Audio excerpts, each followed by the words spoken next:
শীতকালের গ্রামের বাড়িটা ঠিক কেমন কাটে তোমরা দেখবে। এই দেখো, এই যে আর কি তার এক ঝলক। খেজুর গাছেতে হাঁড়ি বাঁধা আছে, আর এই যে যেটা গড়িয়ে পড়ছে এটা হচ্ছে রস।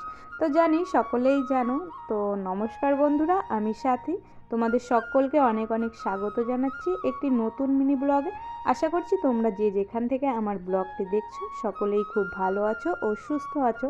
তোমাদের সকলের সুস্থতা কামনা করে শুরু করছি একটি নতুন মিনি ব্লগ। এই যে দেখো আর কি রস পড়ছে, এই রসটাই জাল দিয়ে খেজুরের সেই নলেন গুড়টা বানানো হবে, যেটার স্বাদ আর কি অতুলনীয় বলা চলে।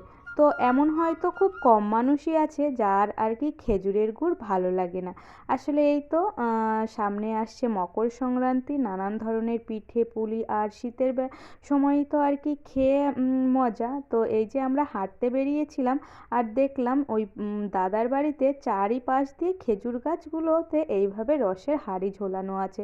তো আমরাও একটু কাছে গিয়ে দেখলাম। আর রস খেতে তোমরা কে কে ভালোবাসো অবশ্যই কমেন্ট করে জানিও। আর এই যে দেখো, বিকালবেলাতে আমি আমার ফ্রেন্ড মিলে বেরিয়েছিলাম একটু ঘুরতে। তো যাই হোক, বাড়িতে বসেছিলাম, হঠাৎ করেই ফোন এলো চল ঘুরে আসি। আর আমিও বললাম হ্যাঁ যাব। তো দুজনে মিলে আর কি একটু সময় কাটানো, এই আর কি।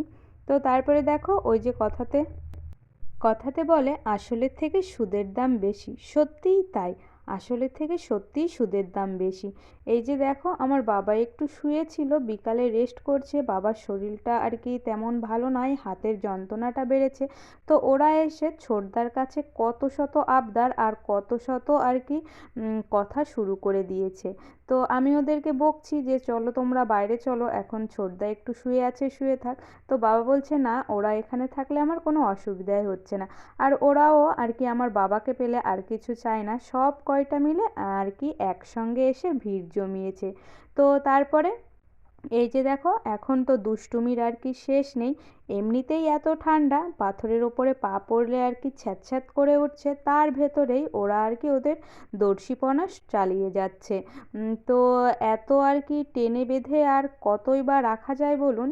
না হলে এই যে এখন সন্ধ্যাবেলাতে একটু ছেড়ে দেওয়া হয়েছে, আর এই যে শুরু করে দিয়েছে সব কটা মিলে।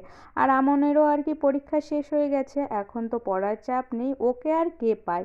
তো সব কিছু মিলিয়ে এই যে এইভাবেই চলছে। আর ছোটটা তো বেশি দুষ্টুমি করে। তো যাই হোক, সব কিছু মিলিয়ে এই যে এইভাবেই আর কি মিনি ব্লগটি সাজিয়েছিলাম। তোমাদের কেমন লাগলো তা আমাকে অবশ্যই কমেন্ট করে জানিও। সকলে সুস্থ থেকো, ভালো থেকো, আবারও খুব শিগগিরই দেখা হবে।